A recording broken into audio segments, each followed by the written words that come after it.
eu começar a gravar essa aula e falar de fato dessas categorias, tá? Então, primeiramente, como é que eu vou saber reconhecer uma categoria A? A categoria A a gente tem como base aí a motocicleta, né? A categoria A abrange todos os veículos de 2 ou 3 rodas. Todos os veículos que são de 2 ou 3 rodas é abrangido pela categoria A. E esse veículo também, ele pode ter ali, ó, com ou sem o carro lateral, que é aquele chamado sidecar, que fica aqui, ó, né? Com a finalidade, a gente já viu em alguns filmes, né, com aqueles motoqueiros que tem aquele espaçozinho para um passageiro, né? Então, você pode ter ali a categoria A, dirigir qualquer veículo de 2 ou 3 rodas, né? Ali tem veículos que vai ter até mais de 120 cilindradas, você pode tranquilamente, com ou sem o carro lateral. Então, essa é a especificação, como a gente pode estar aí atendendo, né, a categoria A, ou relacionando a categoria A. Então, fica muito fácil acertar sobre categoria A. O quadriciclo, professor, o quadriciclo ele é abrangido pela categoria A, muitas vezes gera essa dúvida, mas o quadriciclo, se você perceber, ele já tem 4 rodas. Então, o quadriciclo, para que você possa trafegar nele, por exemplo, você já tem que ser habilitado em quê? Na categoria B. E a categoria A e B são categorias totalmente diferentes, né? Ou seja, se você tem somente a A e você deseja B, você tem que fazer uma adição, porque a categoria B ela já compreende veículos que têm um número maior de rodas, né, de 4 para mais, dependendo das especificações também do veículo que atendam, né, aquela característica da B, né, que não ultrapasse também. Então, se você tem só a B, você tem que adicionar a A. E para fazer mudança de categoria, você tem que ter a partida B, né? Só faz mudança de categoria a partir da B, de B para C, de C para D, de D para E, ou permutando entre elas, como a gente vai conhecer tranquilamente, tá bom? A única similaridade entre a motocicleta e o quadriciclo vai ser o uso obrigatório do capacete, que vai ser tanto para o condutor quanto para o passageiro. Pessoal, o politicamente correto é esse: condutor e passageiro utilizar adequadamente o capacete. Qual será a infração que vai estar relacionada ao não uso do capacete, por exemplo? Pessoal, a gente tem 4 naturezas de infrações. Onde a gente conhece melhor esse assunto? Aonde? Lá em infrações de trânsito que a gente vai abordar. Mas eu sempre gosto de adiantar para que a gente já fique esperto com isso. A gente tem infrações de natureza leve, que consta 3 pontos no prontuário do condutor. Deixa eu escrever melhor aqui, 3 pontos. Quando eu falo prontuário, é um sistema informatizado, né? É como se fosse ali tua habilitação num sistema, certo? E leva como multa, que é uma penalidade que sempre recai a infração, esse aqui, ó, o valor de R$ 88,38. Temos as infrações também de natureza média. A média gera 4 pontos e tem como valor de multa, né? A multa é uma penalidade que sempre recai, sempre vai recair. Tem outras penalidades também que podem ser impostas. 130,16. Aí são dependendo das naturezas de infrações que podem ocorrer, né? Inclusive, a gente vai explicar isso tranquilamente. Temos aí a grave gera 5 pontos, e o valor da multa grave é de 195,23. E temos a gravíssima. Deixa eu colocar aqui para a gente a infração de natureza gravíssima, que leva 7 pontinhos, e a multa é de 293,47 centavos. Então, não usar o capacete vai se enquadrar, pessoal, na seguinte infração: gravíssima, tá? E além da penalidade, né, que você está tendo aqui de multa de R$ 293,47, né, vai pegar 7 pontos ali no prontuário. A gente vai entender o que essas pontuações podem causar para você, condutor. Acredito que muita gente já entende sobre isso, já sabe tranquilamente, né, sobre o que vai acontecer se for acumulando pontos ali na carteira, né? Aí, essa infração relacionada ao capacete, ela prescreve também outra penalidade, que é o que a gente chama de suspensão direta do direito de dirigir. A suspensão, ela é estipulada pela autoridade de trânsito. A autoridade de trânsito é o dirigente máximo, né, do órgão chamado DETRAN, que é o Departamento de Trânsito, aonde ele vai proibir, por determinado período ali de tempo que o condutor não possa estar trafegando o seu veículo, né? A gente tem um prazo ali mínimo de 6 meses e o prazo máximo de 1 ano. Em caso de reincidência, se você for pego no mesmo ato novamente, pode ir de 8 meses a 24 meses, que no caso seria 2 anos. Então, olha aí, ó. É infração de natureza gravíssima não utilizar o capacete, tanto na motocicleta quanto no quadriciclo. Além disso, você vai ser suspenso, você não vai poder dirigir por determinado período de tempo. Foi pego dirigindo sob suspensão, aí a tua habilitação pode ser o quê? Cassada. E a cassação é basicamente o quê? Anulação. É pegar a tua habilitação e rasgar aqui na tua frente. Você já não é mais um condutor habilitado, você vai ter que se reabilitar do zero novamente. E se for a cassação da CNH, aí ainda tem um prazo de 2 anos que você não vai poder se habilitar. Depois de passar 2 anos, aí que você vai poder procurar um órgão ali que lhe permita, né, realizar novamente o processo de habilitação. Essas informações, elas serão vistas com mais calma lá em infrações, tá? Mas eu gosto de adiantar algumas coisas para a gente ficar um pouco a par. Então, se perguntar quais são as características da categoria A, tá bem simples, pessoal. Todos os veículos aí de 2 ou 3 rodas com ou sem o carro lateral. Ele pode levar também um semi-reboquezinho, que a gente vai ver mais para frente, né? Especialmente projetado para o uso exclusivo desse veículo. Esse semi-reboque, né, que é aquele reboquezinho que a gente engata aqui atrás, que vai ser puxado, ele tem que ser específico, né? Ele tem que ser criado especificamente para esse tipo de veículo, tá? Você não pode botar qualquer tipo de semi-reboque, não. Então, se no mundo perfeito, se tivesse muita fiscalização, muitos desses rapazes que trabalham com entregas tá utilizando semi-reboque inadequado para o veículo com o qual ele usa, né, para fazer esse tipo de entrega, tá? Observação importante, como a gente já falou, a categoria A não se aplica a quadriciclos, por quê? Cuja categoria já é B, beleza? Agora a gente vai para a categoria B de bola. A categoria B de bola, pessoal, já é bastante interessante a gente perceber o seguinte: são veículos automotores e elétricos também, pode ser automotor, pode ser elétrico, e não abrangidos pela categoria A. Ou seja, se você é habilitado na categoria B, você só pode trafegar com veículos de 4 rodas ou mais, dependendo da capacidade e das características do veículo. Você não pode, se você é habilitado na categoria B, for pego transitando na categoria A, por exemplo, é infração de natureza gravíssima, e aquele valor de 293,47 centavos vai ser multiplicado por 3, porque infrações de natureza gravíssima tendem a ter aí o que a gente chama de fator agravante. Dependendo da gravidade da infração que você está cometendo, a infração gravíssima ela pode ser multiplicada, ou seja, o valor da multa é multiplicado. Pode ser multiplicado por 2, por 3, por 5, dependendo da característica ali, né, da infração. Ela tem que ser, quanto mais grave, maior será o fator agravante, né? Então não pode, tem que tomar muito cuidado com isso. Então, não abrange a categoria A, claro, e o peso bruto total máximo dela, pessoal, da categoria B, não pode exceder 3.500 quilogramas de PBT. O PBT é o peso bruto total, tá bom? Não pode exceder esse peso. Se exceder esse peso, consequentemente, consta infração de trânsito também. Tá? E ele diz aqui também, ó, que a categoria B de bola, a lotação dela, a capacidade de pessoas que você pode levar, não excede 8 lugares. Agora sim, com a categoria B você pode levar até 8 pessoas. O que significa que se você tem um carro que tem capacidade para 5 pessoas, você pode enfiar 8 pessoas lá dentro? Não, porque o teu carro ele só tem capacidade para 5. Agora, se teu carro tem capacidade para 8, aí sim, você pode até 8 pessoas.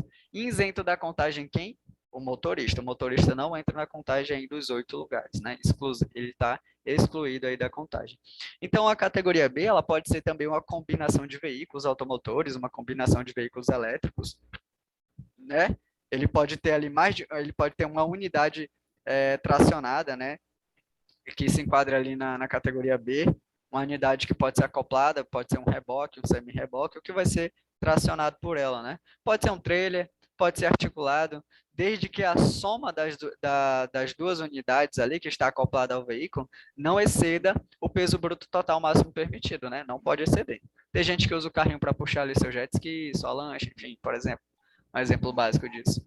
Se exceder o peso de 3.500 quilogramas, né? Numa fiscalização, por exemplo, o rapaz aí seria retido, que é uma medida administrativa que pode ser realizada pelo agente de trânsito.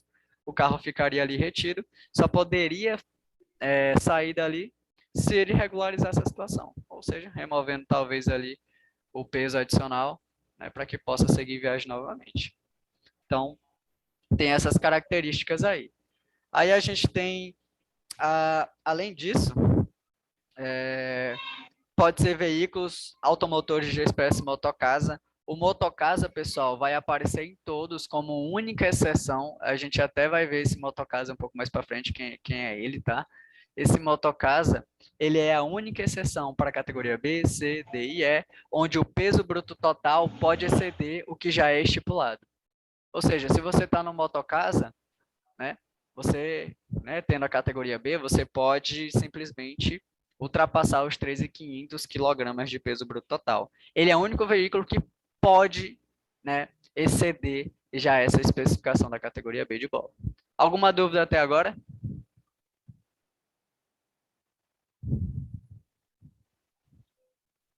Agora vamos para a categoria C. A categoria C, pessoal, fica bem tranquilo também perceber que geralmente a gente vai ligar a categoria C ao transporte de carga, tá? Falou transporte de carga, já está falando ali, de certa forma, da categoria C. Categoria C, a gente vai ligar ele a transporte de carga, tá bom? Fica fácil aí a gente perceber em algumas questões, que a gente vai até fazer questões depois do tempo de aula, a gente usa o nosso terceiro tempo para fazer simulado, né? E nesse simulado a gente vai perceber aí que é muito importante essas informações. Então, categoria C, liga a transporte de carga, tá bom? Então, tá aí as especificações dela. Vamos ver. Ó, a categoria C, pessoal, é um veículo automotor, ele pode ser elétrico também.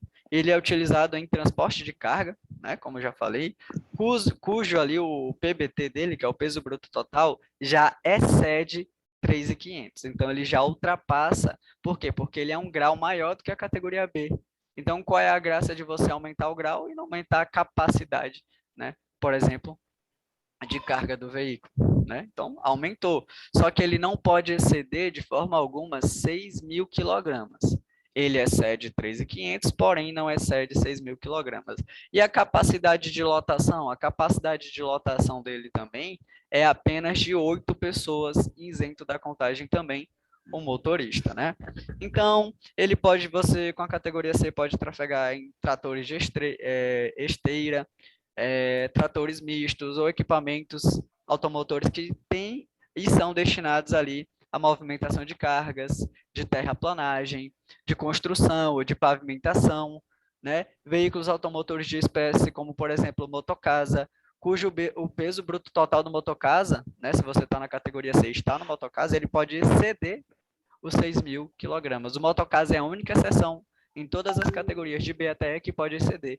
Já fique com essa informação aí gravada no coração, porque já pode cair questões que trazem isso aí, que o motocasa é uma exceção que pode ultrapassar o peso, que já é estipulado pela legislação de trânsito, que consequentemente não poderia ser ultrapassado, mas o motocasa é a única exceção para tal.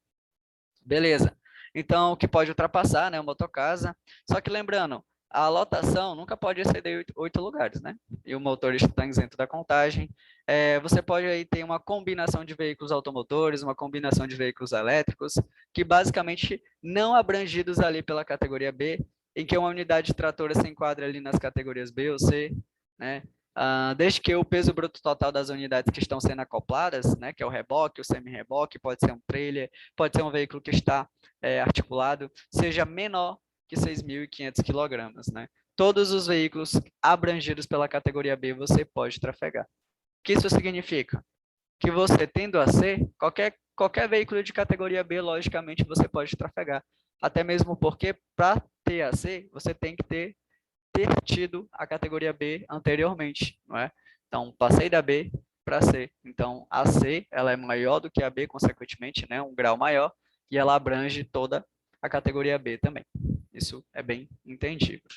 A gente tem também aqui, pessoal, a categoria D de dado, tá bom?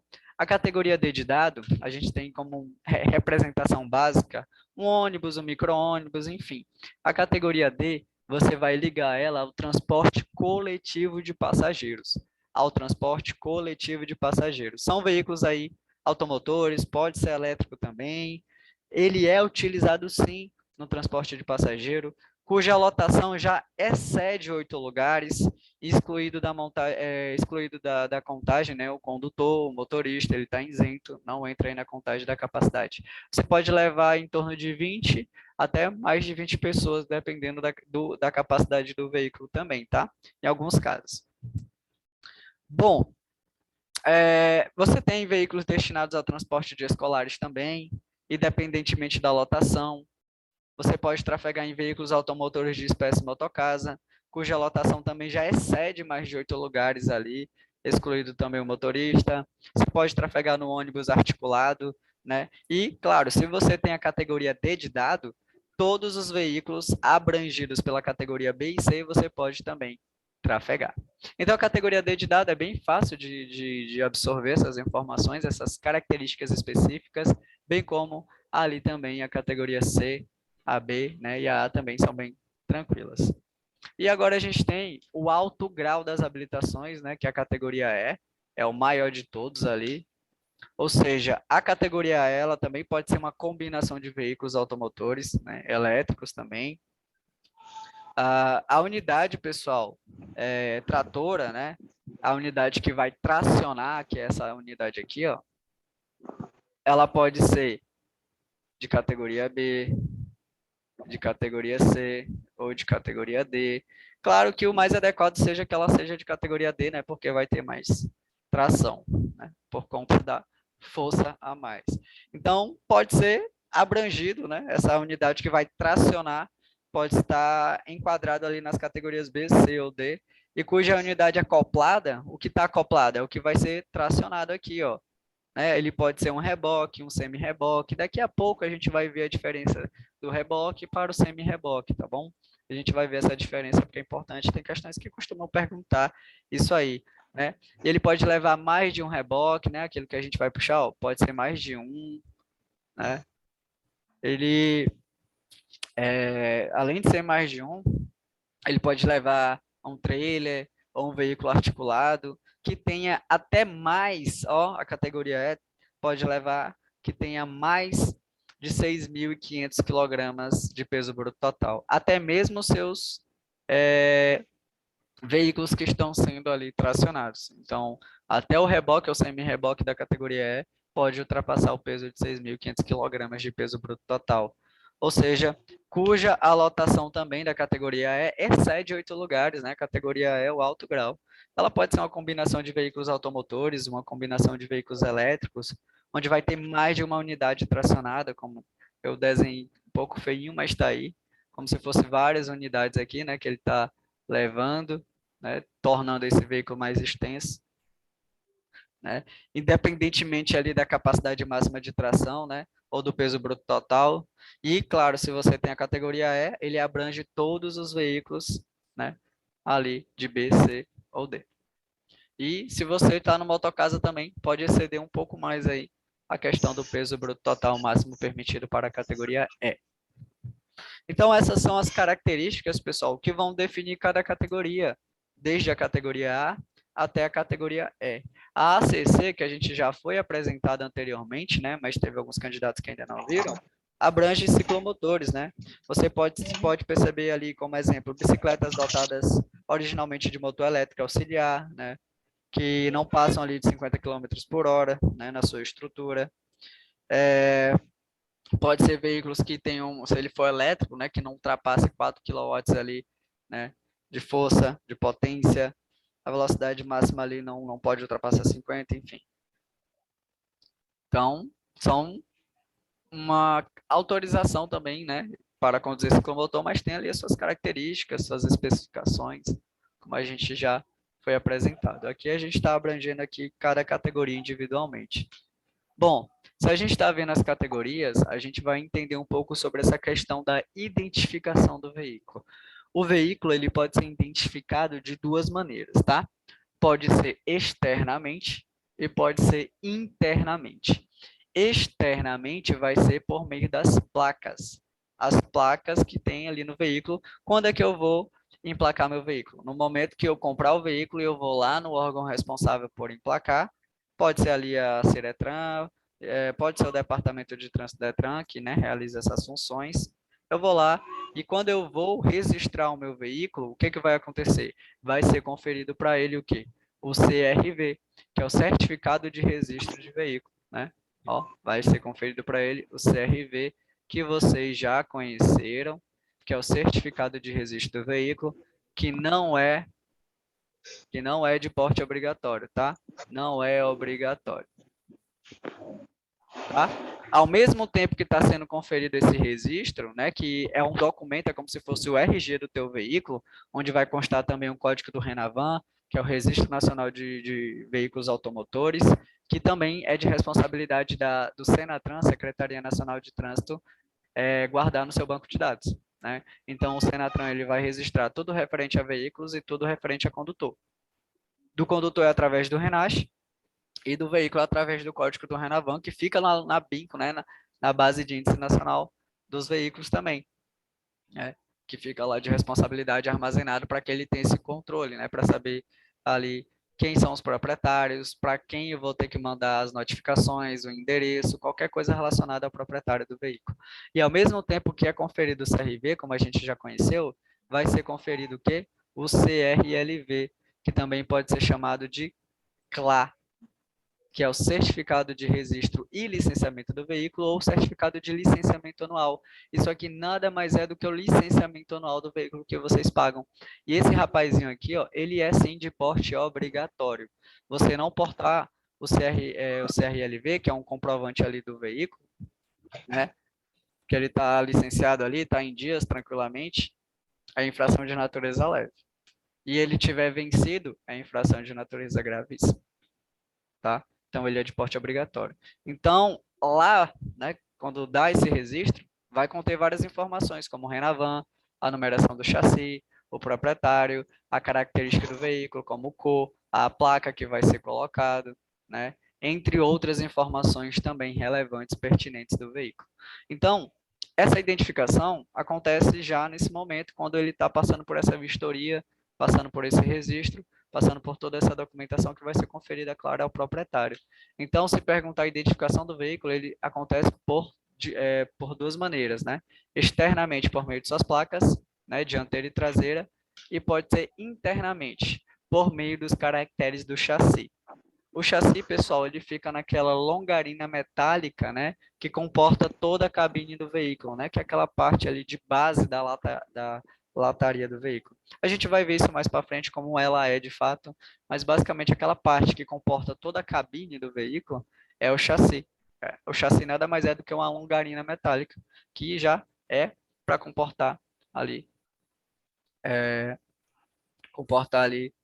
a parte, né, onde fica ali os passageiros, os bancos, enfim. E lá nessa longarina metálica vai ter a numeração do chassi também, que serve como reconhecimento do veículo, tá? E é isso. Agora a gente vai entender aqui quais são os prazos e os requisitos para que o condutor ele possa mudar de categoria, tá? Para que ele possa ali vir mudar de categoria. Então, professor, eu estou tirando aqui a categoria A e B simultaneamente, né? Eu estou aqui na autoescola, da entrada, eu estou tirando categoria A e B simultaneamente. Quando eu terminar o processo, vai ser conferido o que é a PPD. Lembrando que a tua habilitação tem validade em todo o território nacional, independente do estado que você tire, né? Tem validade. Beleza, estou tirando, recebi a minha PPD. Eu estou com a PPD e a gente sabe que ela é uma provisória. Você está sob avaliação. Se durante o período de 1 ano, 12 meses, você cometer infração gravíssima, infração grave, ou for reincidente em infração média, reincidência significa cometer a mesma tipificação de infração, cometer o mesmo ato 2 vezes, vai fazer com que tenha a PPD cassada. Ou seja, a tua PPD vai ser anulada, porque você estava ali sobre, como a gente pode dizer, um estado probatório, né? Você estava ali sendo avaliado para ver se realmente você seria um bom condutor e não ia cometer infrações ali, das quais, né, não deveria, como gravíssima, grave ou sendo reincidente em média. Se cometer uma delas no prazo de 1 ano, você vai perder a sua PPD.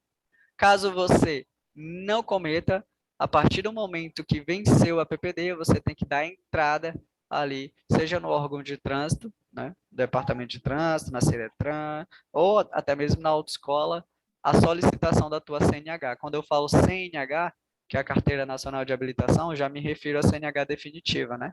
Que para perder ela, aí você já tem que cometer delitos bem sérios de trânsito para poder fazer com que ela seja cassada. Beleza? E esse primeiro ano que você tem da sua PPD, contanto que você já tenha ali habilitação na categoria B, já conta como requisito ou tempo para que você já possa solicitar mudanças de categoria, tá? Ela já conta. O primeiro ano de provisória já conta como um período de tempo que, se você quiser fazer mudança de categoria, já pode. Então, vamos entender como funciona essa mudança e os requisitos, tá? Por exemplo, você quer mudar ali para a categoria C. Você precisa ter, no mínimo, 1 ano de categoria B. E esse primeiro ano da provisória já conta, tá? Um mínimo, 1 ano de categoria B. Aí ele diz aqui, ó, não ter cometido nos últimos 12 meses, no período de 1 ano, durante o prazo da PPD, ou durante o próprio prazo da CNH, enfim. Era CNH ou era PPD, cometeu aí, ó, as seguintes infrações. No caso da PPD já perde, né? Mas no caso da CNH, você já está com a definitiva, você não vai conseguir fazer mudança de categoria. Por quê? Porque vai constar lá no teu prontuário, quando o rapazinho verificar, infração gravíssima, infração grave ou reincidência em média. Aqui está dizendo 2 médias, tá? Mas na verdade é reincidência, tá? É cometer a mesma média, tá? Por exemplo, jogar alguma coisa para fora do veículo, a infração média. Você foi pego, né? O cara lá te autuou, aí uma semana depois, um mês depois, você cometeu o mesmo hábito, né? Jogou para fora de novo, o cara viu, te autuou. Então, ó, cometeu a mesma coisa 2 vezes. Agora, se for 2 situações de médias diferentes, você não perde a PPD. Aí aqui, imagina que você estava com a CNH, que já é definitivo, né? Aí você cometeu 2 médias aí. O que o cara vai fazer? O cara vai olhar teu prontuário, porque tu quer fazer um processo, a gente tem que verificar se pode. Então, a gente vai, verificou, aí a gente olha lá no sistema, meu querido, desculpa aqui, tem 2 infrações médias aqui, que é da mesma tipificação. Então, infelizmente, você não vai conseguir fazer a mudança. Então, o prontuário, ele é sempre zerado a cada ano. Então, você só poderá, na verdade, fazer a mudança de categoria depois que a pontuação sair do sistema. E, claro, tem que quitar as multas ali também, as pendências, tá? Referente às infrações. Então, se você tem no teu prontuário infrações nos últimos 12 meses, seja grave, gravíssima e reincidente em média, não dá para fazer mudança de categoria. Não tem, vai fazer o processo tranquilamente, tá? E quando você muda de categoria ou quando você faz a edição de categoria, lembra que não existe mais curso teórico, né? Você vai direto para as práticas e depois das práticas vai ser agendado para o exame teórico, né? O exame teórico não, perdão, por o exame de direção prática. E depois que passa no exame, avaliado pelos examinadores, você vai ser conferida para você a tua habilitação agora com a nova categoria. Deu para entender essa parte, pessoal? Preciso muito que se ficou dúvida, vocês digam. Deu para entender?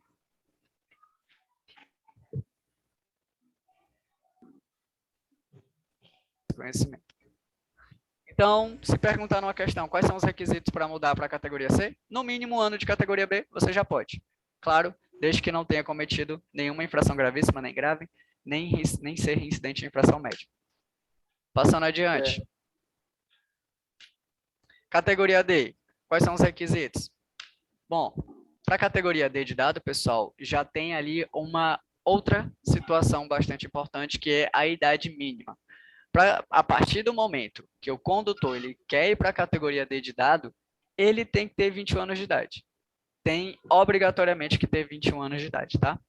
Ele não pode, né, tirar a categoria D com 20, com 19, tem que ser com 21. A idade mínima ali é 21. Pronto, a gente já sabe que vai existir essa característica aí. A partir do momento que vai para D, 21 anos de idade. Bom, aí tem 2 situações. O candidato, ele pode ir da B para D direto, sem passar pela C. Posso fazer isso? Pode. Muita gente não quer tirar a categoria C, né? Quer ir da B direto para D. Só que, se você quer ir da B direto para D, você agora vai ter que esperar quanto tempo? 2 anos. O primeiro ano de PPD já conta, né? Teve o primeiro ano de PPD, aí teve mais um de CNH definitiva, né? E depois quer mudar de categoria para D, pode.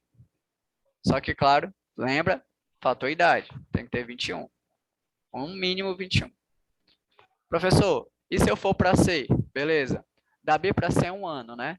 E eu fui para C e eu quero ir para D agora. Agora o prazo encurtou. É 1 ano também. Da C para D é 1 ano. Ou seja, se eu quero ir da B para D, ó, 2 anos. Mas se eu vou da B para C, é 1 ano. E da C para D, deixa eu colocar aqui a D, 1 ano também. 1 ano. Só que a partir do momento que tem D, fator idade, 21. 21. Então quer dizer que da B eu já posso ir direto para D. Muitos candidatos fazem assim.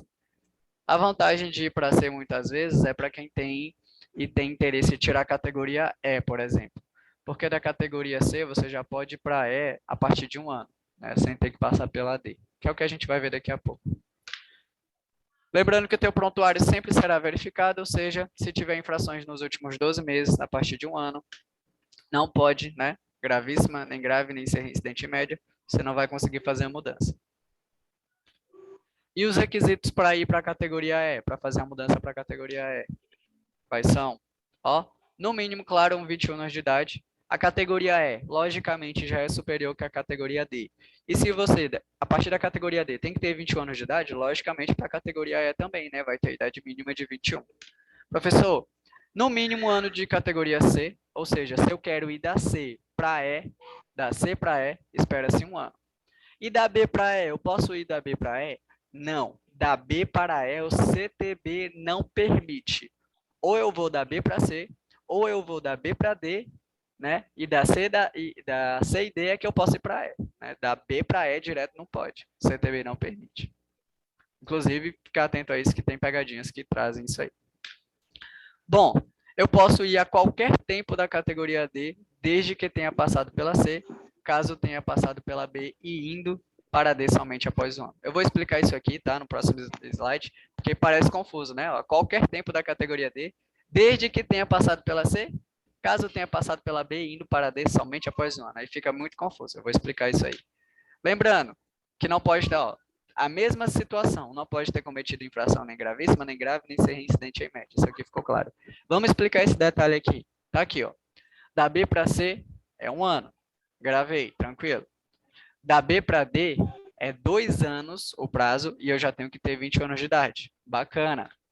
Da B para E, o CTB não permite. CTB não permite. Da C para D, 1 ano. Eu fui da B para C e da C eu quero ir para D. Espera-se 1 ano. Só que a partir do momento da D, 21 a idade. Da C para E, eu posso sem ter que ir para D? Pode. Da C para E, você pode sem ter que passar pela D. E qual é o prazo? É 1 ano de habilitado na categoria C para que você possa atender os requisitos da categoria E. Também, fator idade de 21 anos de idade. Agora, se você, por exemplo, passou por todas as categorias, ó, da B eu fui para C, ó, aí da C eu fui para D, ó, da B para C é 1 ano, da C para D é 1 ano, e da D para E eu posso ir a qualquer tempo. O que significa a qualquer tempo? Eu ali fui para a categoria C, esperei 1 ano, fui para a categoria D, aí da D eu recebi hoje a minha habilitação D, e eu passei pela C e B, ó, passei por todas basicamente. Aí eu quero ir para a E agora. No outro dia, se eu quiser dar entrada, eu já posso, porque eu já passei pela B e C. Né? Eu passei pela B e C, estou com a D agora, porque eu acabei de tirar, e a qualquer tempo eu já posso estar solicitando a minha mudança de categoria para E. Tá? Só vale se você passar por todas, a qualquer tempo. Então tá aí, ó. Da D a qualquer tempo para E, desde que tenha passado pela categoria C. Ficou tranquilo isso aí, pessoal? Tranquilo, né? Tudo bem. Beleza. Então tá aqui, ó. Categoria B, lembrando, é até 3.500 kg de peso bruto total, até 8 lugares, isento da contagem motorista. Não pode exceder essa quantidade de 8 lugares. Categoria C está acima de 3.500, porém não pode exceder 6.000 kg de peso bruto total. E é até 8 lugares também, claro, isento da contagem sempre o condutor. E lembrando que categoria C está ligado a transporte de carga. Categoria D está ligada ao transporte de passageiros.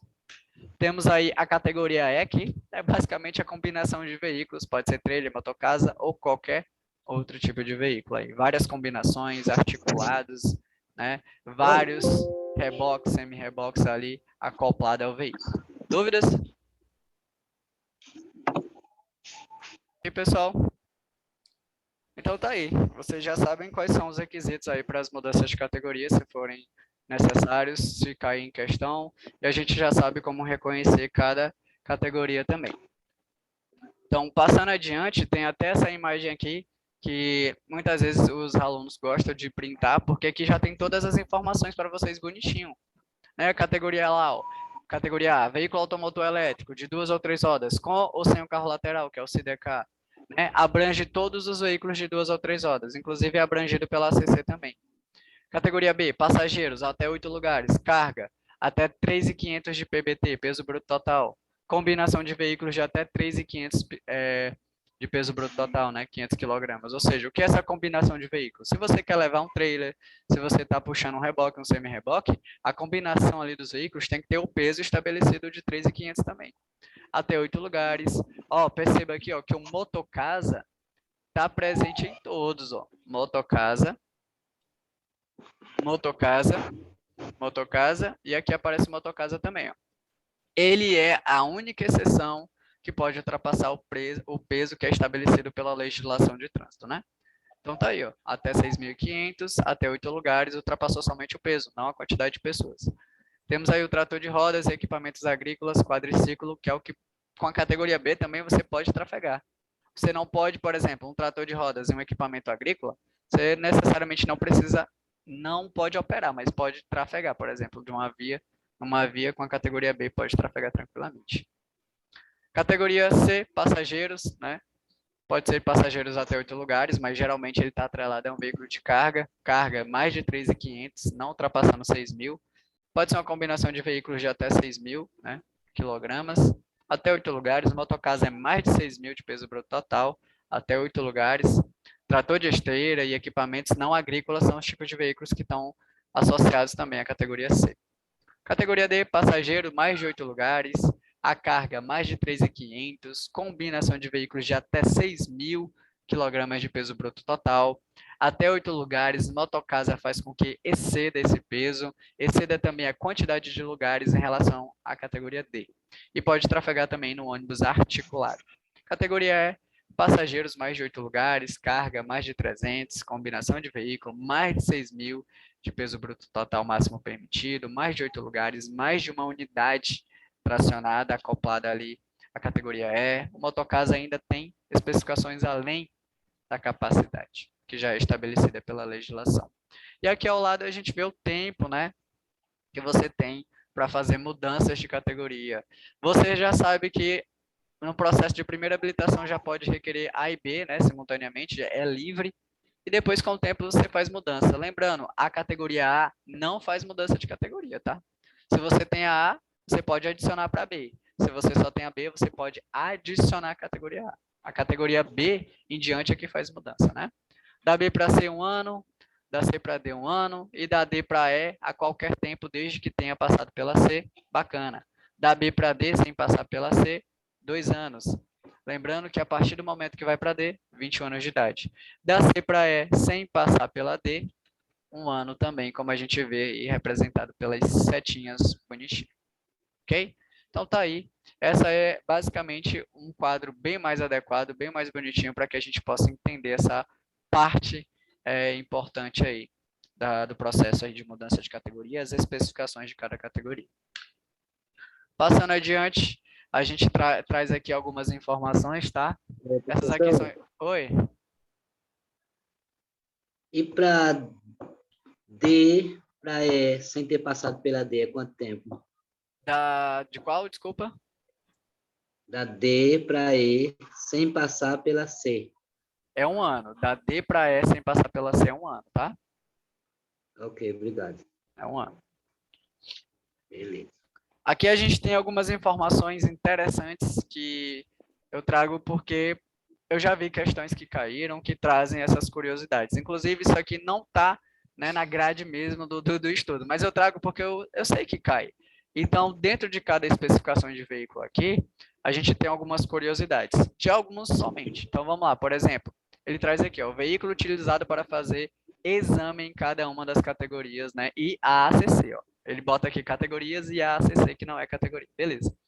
Então, a gente tem aqui ó, o ciclomotor, que é até 50 cilindradas, que é um veículo, né? A famosa cinquentinha, não passa de 50 quilômetros. Beleza. A motocicleta. Qual é a curiosidade que eu trago da motocicleta? Vocês sabem que a partir do momento que tem aqui, ó, categoria A, categoria B, categoria C, D e E, ela tem ali pedais de segurança que é realizado ali pelo instrutor caso haja necessidade, né, ocorrendo algum perigo na hora do trajeto do candidato. Por exemplo, o candidato estava pegando aula, teve uma situação de risco, ele ainda está se adaptando, né, aprendendo ali, aí os pedais podem ser acionados. Então, a gente sabe que o veículo ele é adaptado, né, para ter essa segurança, para que outra pessoa possa intervir em caso de necessidade, prevenindo ali qualquer risco, tanto para ele quanto para o candidato, né, para o aluno, né? E, além dessas informações, a gente tem outras complementares, né? Lembrando que o candidato nunca pode estar trafegando sem o instrutor, né? Tem que estar com o instrutor, e quando estiver trafegando também tem que estar com o quê? Com a LADV, né? Que é a licença de direção, a licença de aprendizagem de direção veicular. Se for pega dirigindo sem ela, né? A licença que é emitida a partir do momento que você passa na prova teórica, a autoescola emite, e vai ficar sempre no carro lá, guardadinha. Se for trafegado com ela, a gente sabe que o candidato será suspenso por 6 meses. Ou seja, o que é suspenso por 6 meses? Teu processo ele tem invalidade de 1 ano.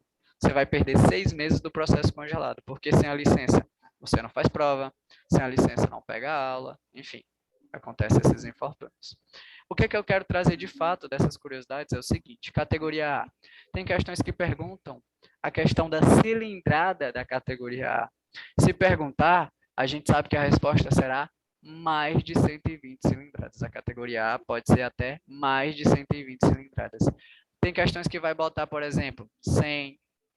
Tem questões que bota 120.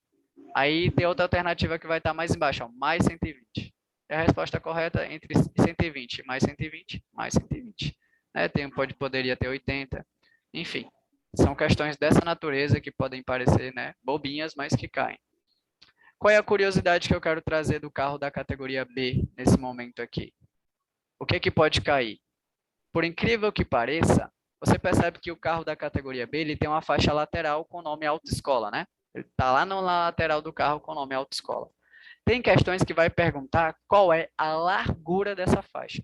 Então, imagina que está aqui a faixa, ele quer saber a largura, ó, desse ponto aqui até aqui. Ó.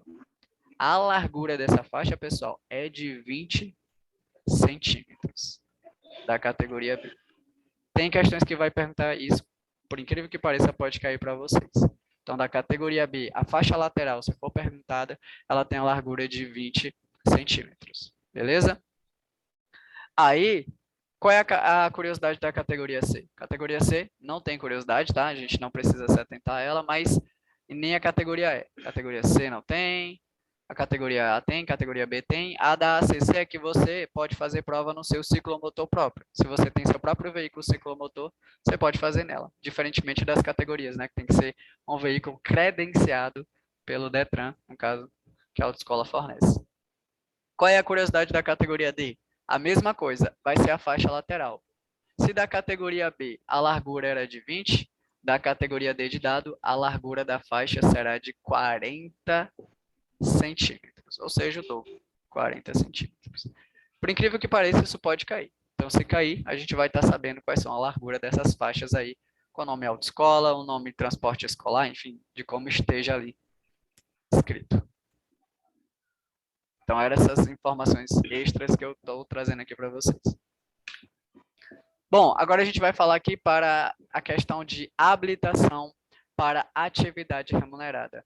É quem tem aquele famoso EAR na habilitação, né? Ó, o EAR. EAR. O EAR significa que o candidato, né, o condutor, o rapaz que já tem sua habilitação, seja PPD, seja já CNH, ele possui ali ó, o EAR lá atrás da habilitação, que significa exerce atividade remunerada. Nada mais é do que o condutor que utiliza da sua habilitação para trabalhar. Por exemplo, um instrutor de trânsito, ele tem o código do EAR, ele utiliza para trabalhar um mototáxi, um taxista, né, um Uber, provavelmente, enfim, condutores que utilizam da sua habilitação como profissão, como trabalho. Então, habilitação para atividades remuneradas. Então, caso você queira fazer algum curso, a gente vai ver quais são as exigências que são estipuladas aí para você. Então, vamos ver quais são. Bom, transporte coletivo de passageiros. Se você quer fazer o curso transporte coletivo de passageiros, pessoal, você tem que ter, no mínimo, ser habilitado ali na categoria D ou E. No mínimo, D ou E. Para transporte coletivo de passageiros, categoria D ou E. Qual é a idade mínima? 21 anos de idade. Para fazer o curso, tem que ter, no mínimo, 21 anos de idade. Que, logicamente, né, seria a idade que você estava tirando ali, possivelmente, a categoria D ou a categoria E. Só para ficar mais fácil ainda, para todos os cursos que serão apresentados aqui nesse momento, né, para todas as atividades remuneradas, a idade mínima para fazer todos é de 21 anos de idade, tá bom? Bom, você, claro, tem que fazer o curso Transporte Coletivo de Passageiros, né? Você pode estar procurando esse curso aí por instituições que ofereçam. Você vai fazer o curso, né, vai levar a documentação necessária, né, dependendo de como o curso vai exigir. Bom, durante um período de um ano, você não pode ter cometido mais de uma infração gravíssima nos últimos 12 meses. Por exemplo, no mês de janeiro, você cometeu uma infração gravíssima, aí lá no mês de abril, né, antes mesmo de você dar entrada, você cometeu outra infração gravíssima. Então, lá no teu prontuário, durante o processo de um ano, ó, tem 2 infrações gravíssimas. Então, na hora que você desejar fazer o curso, você não vai poder, porque o sistema vai te bloquear e impossibilitar automaticamente. Porque consta no teu prontuário, lá na pontuação, que você tem 2 infrações gravíssimas. E a pontuação da gravíssima, pessoal, ó, é 7 pontos. Lembrando que as infrações, elas são cumulativas. Se você comete 5 infrações no dia, você responde pelas 5 infrações.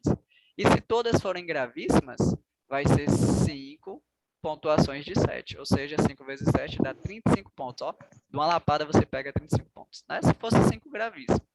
Né? Consequentemente, não é assim, né, que geralmente acontece. Pode cometer uma média ali, depois uma gravíssima. Um exemplo básico, você transpôs o sinal vermelho. É gravíssimo, transpor o sinal vermelho. E além de transpor, você estava com o telefone, com o telefone na mão, aí o radar te pegou lá, também infração gravíssima. Você vai responder pelas 2. Além disso, você estava sem o cinto de segurança, infração grave. Aí, você pegou 2 gravíssimas e uma grave. Né? Então, elas são cumulativas. Aí, no mesmo instante, você jogou um papel para fora do veículo, uma lata de refrigerante, algum alimento, cigarro, enfim. Você arremessou alguma coisa para fora, é média.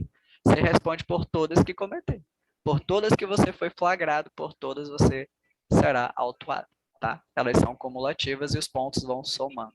Por que os pontos vão somar? Porque você pode ser suspenso por pontos, dependendo da quantidade de pontos e da natureza de infração também. Então, tá aqui, no período de um ano, você não pode ter 2 infrações gravíssimas. Né? Mais de uma, na verdade, que já a partir de 2, né? Só uma ainda dá, mas mais de uma não dá mais, você não pode. Mas, se no meu prontuário constasse 5 infrações graves, aqui ele está dizendo gravíssimo. 5 infrações graves não te proibiria. Mas a gravíssima ou mais de uma está impossibilitando que você faria o curso, certo? Essas são aqui as exigências cobradas. Como também você não poderia estar efeito de suspensão ou cassação, né? Que são penalidades que a gente vai conhecer mais para frente. Não podia estar sob efeito de suspensão ou cassação. Cassação é basicamente você perdeu sua habilitação, não tem nem como. Suspensão, você está proibido de dirigir por determinado período de tempo, né, estipulado ali pela autoridade de trânsito, que é o dirigente máximo do DETRAN, ou pessoa de cargo superior. Temos aqui transporte de escolar, quero transportar aí, né, crianças, ônibus escolares, enfim. Tem que ter no mínimo também categoria D ou E, mínimo 21 anos de idade, é bem parecido ali com o transporte coletivo de passageiros. Curso de transporte escolar. Professor, eu tenho que saber disso, eu estou tirando categoria A e B e possivelmente eu nem tenho a necessidade de trabalhar utilizando a minha habilitação, né? Mas tem que saber porque vai cair em prova, tá bom? Esses assuntos, eles são abordados. Mesmo que você estivesse se habilitando só na categoria A, vai cair informações sobre a categoria B, D, ou seja, o curso ele é bem completo, abrangendo tudo, né? Curso transporte de escolar, não ter cometido mais de uma infração gravíssima também no período de 12 meses. Lembrando, pessoal, que o prontuário do condutor ele é zerado a cada um ano, a partir do momento que a multa foi colocada. Se no dia 11 aqui, do 2 de 2022, você pegou a infração, A pontuação só vai cair no dia 11/2/2023. Ela é zerada a partir do momento que a infração constou lá, a pontuação. Então, ela só zera após 1 ano. Depois que zerar, aí sim você pode dar entrada nos cursos ou procedimentos que você deseja. Não está sob efeito de suspensão ou cassação da CNH, também, né? Aí ele traz aqui uma observação bastante importante, ó. O veículo para esse tipo de atividade, eu estou falando do transporte escolar, ele deve possuir, ó, faixa amarela de 40 centímetros de largura. Lembra, né, que a faixa é 40 centímetros de largura. Olha como cai. Ele precisa ter registro como veículo de passageiros. Por quê? Esse registro que ele está falando, pessoal, é do CRV, tá? É o CRV. Que também, consequentemente, vai estar lá essas informações no CRLV, que é de porte obrigatório, né, que é o licenciamento do veículo. Vai constar lá. Só que o CRV não é de porte obrigatório, já o CRV, ele todo ano é necessário uma confecção de um novo, né? Porque está atualizando a cada ano, a cada 12 meses. Já o CRV, ele só se altera ali quando você quer vender o veículo, né? Quer mudar de proprietário, quando você muda de domicílio, ou muda a característica do veículo, ou muda a categoria, né? O que é mudar a categoria? Teu veículo era particular e tu quer que teu veículo seja um veículo comercial. Você quer ser taxista. Aí, o registro tem que constar como taxista. Por quê? Porque vai mudar a placa. A cor da placa vai ser diferente, para constar que é um veículo, né, de placa comercial, que pode ser um veículo de aprendizagem, pode ser um veículo de aluguel, dependendo da finalidade para a qual você está mudando. Então, o registro do veículo tem que ser como de passageiros. Isso vai refletir diretamente na placa, né? Na placa, que vai ser da cor, na nova, né, no padrão Mercosul, ela tem um tracejado de fundo branco e os caracteres, como são as letras, os números inscritos em vermelho. Vai ter aí, ó, inspeção de segurança semestral, ou seja, semestralmente você tem que levar o veículo para fazer uma vistoria, né, para verificar a questão de segurança. Tem que ter cinto de segurança para todos os ocupantes do veículo, sem exceções. Luzes de posições, que são tipos de luzes, né, que está relacionado à verificação da dimensão do veículo, né, ele ajuda a visualizar melhor o veículo, né, como o próprio nome já fala, luzes de posição, mostra ali a dimensão e a posição do veículo. E tem também o tacógrafo, né, que é um dos instrumentos do painel, que é bem tranquilo também. Que vai registrar, né, mostrar ali algumas informações no painel. Então é isso, pessoal. Essas informações sobre o escolar é bastante importante. Tais quais é o transporte coletivo de passageiros também, né? Só que a faixa vai estar ligada ao transporte escolar. Temos aqui, continuando o assunto, operador de máquinas. A pessoa quer ser operador de máquinas, ele tem que ser no mínimo habilitado na categoria C, D ou E. Mínimo 20 anos de idade, curso de transporte coletivo de passageiros. Observação importante, não é exigida a habilitação para operar esses veículos em canteiros de obras fora da via pública. Por quê? Porque canteiros de obras, por exemplo, imagina aqui uma via, né, uma via bonitinha, sinalizada, né? E aqui ao lado tem um canteiro de obras, né? Tá tendo ali construção de edificações, prédios, casas, enfim. O canteiro de obra, pessoal, a região dele é basicamente ilegível para se transpor veículos, né? Ele não é o local ali totalmente viável, né? Ele está fora da via pública. Ou seja, naquele âmbito ali, as sanções, que são as punições previstas pelo Código de Trânsito Brasileiro, não são aplicadas ali. Então, não é exigida habilitação para você operar um veículo de máquina aqui, ó, nesse canteiro de obras. Quer dizer que, eu nem preciso de habilitação para pegar um trator, eu sei manusear um trator aqui, um trator de esteira, enfim, sei manusear. Aí estou manuseando aqui, nem preciso de habilitação. Eu nem vou ser punido, por que eu vou me habilitar? Agora, eu acho muito difícil uma empresa te contratar, mesmo que você saiba, né? Não sei que tenha coleguismo lá, enfim.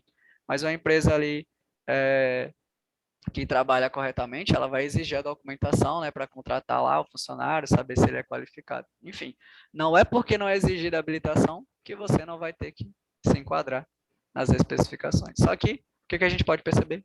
Que não é exigida habilitação ali para operar esses veículos em canteiros de obras, que é fora da via pública, onde a legislação não prevê punições, tá? Então, é nesse sentido. Outra observação, o trator de roda e os equipamentos, equipamentos automotores que são destinados a executar trabalhos agrícolas, né, poderão ser conduzidos em via pública também por condutor habilitado na categoria B de bola. Ó, botaram bem aqui, ó, operador de máquinas. Operador de máquinas, ele tem que ser no mínimo, né, ó, habilitado na categoria C, D ou E. Na verdade, está aqui, ó, foi dito. Só que, se você está num trator de roda ou equipamentos automotores que é destinado a trabalho agrícola, que se enquadra também em alguns operadores de máquinas, né, trabalhos agrícolas, você pode conduzir utilizando a categoria B. Por exemplo, um amigo seu, ele é operador de máquinas e no momento ele não tinha como levar um veículo, ele pede para você que você conduza o veículo, né, lá da garagem onde ele estava até o ponto B ali da obra, né? E você é habilitado na categoria B. Você pode levar esse veículo aí. Desde que ele seja um equipamento automotor destinado a executar trabalhos agrícolas, ele pode ser conduzido por condutor habilitado na categoria B, onde isso está contido lá no artigo 144 do Código de Trânsito Brasileiro, que é o parágrafo único, né, que é o nosso CTB. CTB nada mais é do que um livro, né, pessoal? Um livrinho que tem as normas, as regras e tudo. Só que quem faz tudo isso acontecer é o Sistema Nacional de Trânsito, que executa essas leis, essas normas e resoluções. Bom, carga perigosa. Quem quer trabalhar com carga perigosa tem que ser habilitado no mínimo categoria B, C, D ou E. Claro, lembrando que cada categoria tem a sua própria especificação, né? Se você está levando uma carga perigosa e ultrapassou o peso do veículo, não pode, né? Tem que ser com a classificação do veículo também, a característica e a especificação. No mínimo 20 anos de idade, curso de transporte rodoviário de produtos perigosos, que é o antigo curso do MOP, hoje é o CTPP, né? O 7PP, que é curso de transporte rodoviário de produtos perigosos, ou seja, transporte de produtos perigosos, que é o antigo curso do MOP. Não ter cometido mais de uma infração gravíssima no período de 12 meses. E não está também sob efeito de suspensão ou cassação. Suspensão e cassação a gente vai explicar mais para frente o que são tranquilamente. Oi, seu Edson. Você está falando alguma coisa?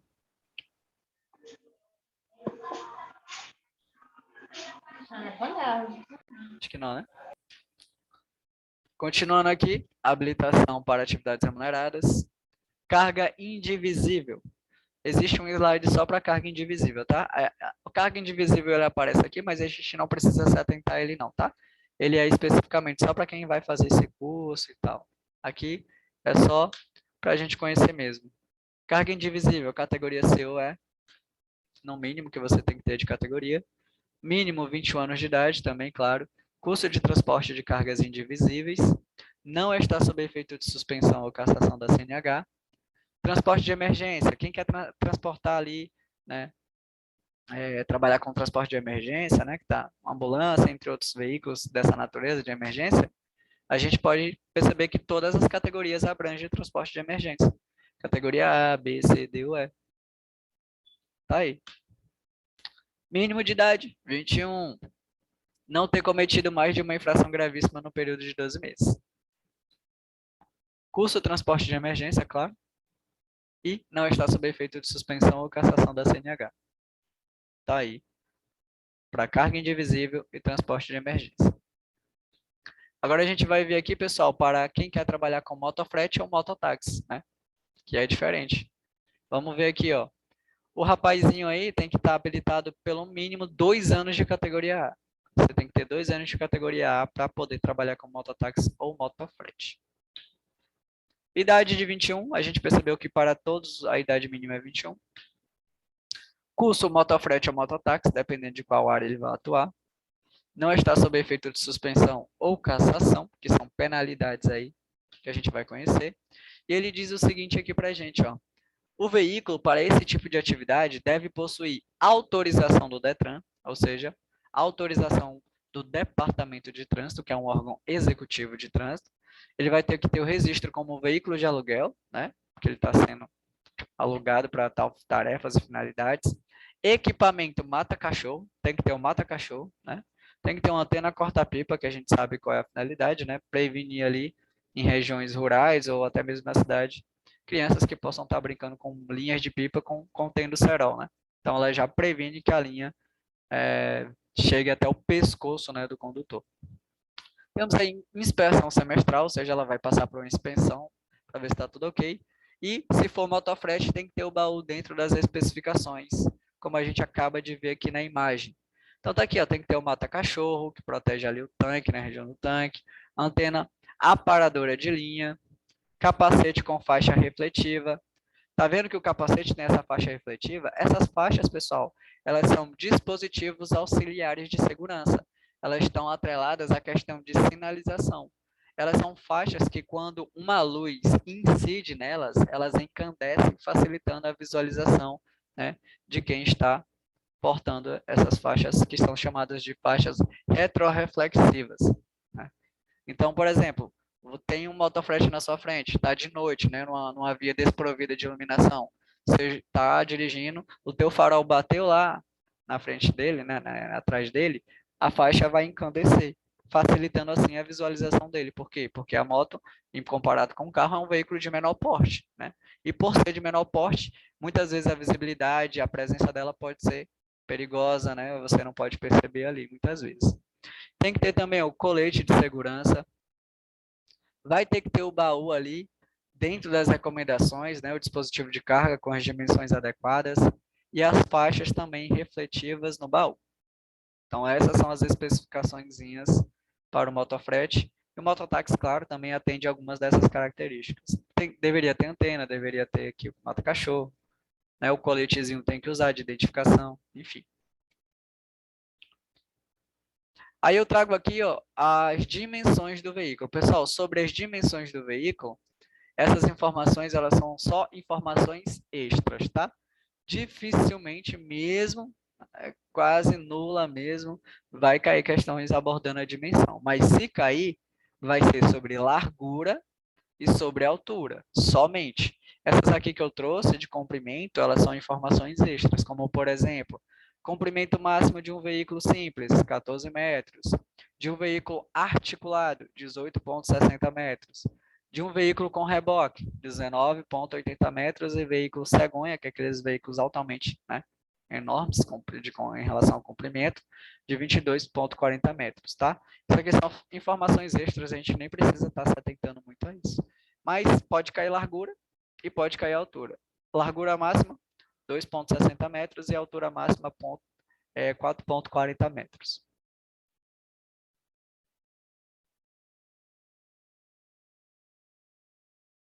Já iremos fazer simulado, tá? Deixa eu só verificar aqui como é que tá de horário. Se tem aí as dimensões, a gente percebe que tem aqui também os equipamentos obrigatórios para cada veículo, né? Cada classificação. Desde os automotores e ônibus elétricos, as relacionadas à categoria A, ciclomotores, tratores, reboque, semi-reboque. Então, eu vou deixar um tempinho na tela para que vocês possam ver esses equipamentos de uso obrigatório, que muitas vezes pode ser abordado. Por exemplo, cite, vai ter lá quais das alternativas contém os itens obrigatórios aí relacionados às motocicletas, motonetas e triciclos, né?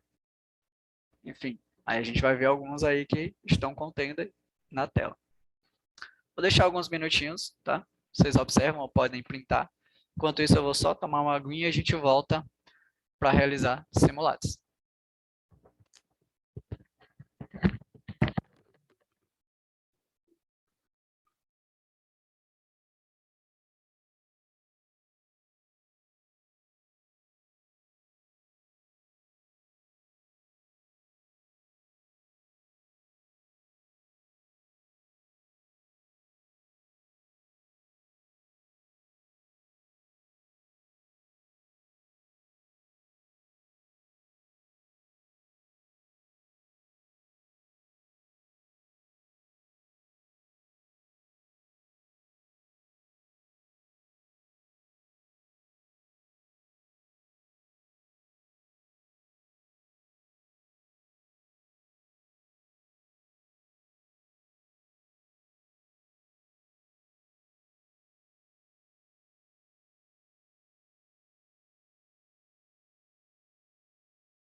Ok, pessoal.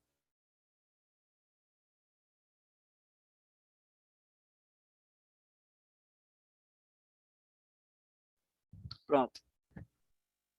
Pessoal, na próxima aula que a gente tiver, no caso será na segunda-feira, né?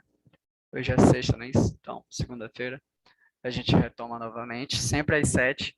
Geralmente vai das 7 às 9h30, né? Às 9h20. Ou, dependendo do sistema, se ele estiver ruim, que às vezes ele trava, né? E no máximo vai até 10 horas, né? Da noite, às 22, no caso. Próxima aula a gente vai falar do Sistema Nacional de Trânsito. Pessoal, lá no início eu falei um pouco sobre ele, né, para quem assistiu as primeiras aulas, que o Sistema Nacional de Trânsito nada mais é do que um conjunto de órgãos ou entidades da União, dos estados, do Distrito Federal, dos municípios, que vai ter várias e várias finalidades. Esse rapazinho, que é o Sistema Nacional de Trânsito, ele que faz tudo que está contido nesse rapazinho aqui, ó, que é o CTB, que é o Código de Trânsito Brasileiro, que é o nosso Código de Trânsito, que é o nosso livro, é a nossa Constituiçãozinha de Trânsito, que contém todas as normas, artigos, resoluções, capítulos aí divididos em subcapítulos, né, contendo os assuntos separadamente. Faz tudo que está contido nele, tudo que diz nele acontecer. Então, os órgãos que compõem esse sistema é quem vai fazer tudo valer. Aí a gente vai ter órgãos normativos, que está relacionado à criação de normas, a instituições de normas, ou até mesmo a queda delas. A gente vai conhecer macetes para identificar quando ele é normativo, quando ele é executivo. Então, tem os normativos, tem os executivos eles são ramificados em executivos de trânsito, executivos rodoviários, executivos fiscalizadores, executivos recursais. Os recursais está relacionado a recorrer, né? Quando você se sente lesado por alguma autuação de trânsito ou qualquer outra alguma autuação indevida no trânsito, você pode recorrer, né? A Junta Administrativa de Recursos de Infrações, que é conhecido como JARE. Onde a JARE, pessoal, ela é um sistema colegiado, né? Integrado ali por especialistas, onde, claro, eles vão julgar os recursos que são interpostos por condutores que cometem ou cometeram ou estão ali brigando por autuações de infrações indevidas. Está relacionada a julgamento de infrações e recurso. Então, a gente vai conhecer todos esses órgãos, a gente pode perceber na tela algumas finalidades, a gente vai ver quem coordena o Sistema Nacional de Trânsito, quem coordena é o próprio órgão normativo máximo dele, que vai ser o CONTRAN, só que ele tem um coordenador máximo também, que é o Ministério das Cidades, tá? O Ministério das Cidades é o coordenador máximo do Sistema de Trânsito, né? Que fica lá situada em Brasília. A gente vai entender onde ficam esses órgãos, quais são as atribuições que a gente precisa atrelar a eles. Por exemplo, o que faz o CONTRAN, o que faz o CENTRAN, o que faz o CONTRADIF, o que faz o DETRAN, o que faz a CENTRAN, o que faz ali um DENIT, que a gente vai conhecer, o que faz o DEA, né? O que faz a Polícia Rodoviária Federal, enfim, a gente vai conhecer todas essas finalidades desses órgãos aí, né? Como um sistema do corpo, né, pessoal? Cada órgão ele é vital para o bom funcionamento de um sistema específico. Então, para o bom funcionamento do Sistema Nacional de Trânsito, todos esses órgãos têm que trabalhar perfeitamente em harmonia, tá? Então, na nossa aula de segunda-feira, a gente começa a partir daí. Possivelmente, acabando o Sistema Nacional de Trânsito, a gente provavelmente vai entrar ali na classificação das vias, a gente vai entender como se classificam as vias, quais são as suas velocidades máximas permitidas quando não há sinalização, né? Não é porque não existe sinalização que a gente não vai saber como se adequar numa via, né? Tendo ali, claro, prescrita pela legislação através do artigo 61, a velocidade máxima permitida e também a velocidade mínima, né, que não pode ser inferior à metade da máxima que a gente vai conhecer, entre outras informações, tá? Então, por hoje, do assunto em si, a gente fica aqui. Próxima aula a gente retoma sobre esse sistema, tá? Agora a gente vai fazer simulado baseado um pouco no que a gente já abordou desde o início e até agora. E para quem não viu desde o início, pode ficar à vontade para participar. E se você, claro, não souber, a gente vai se ajudando, vai falando e dando resposta e comentando as questões, tá? Então vamos lá.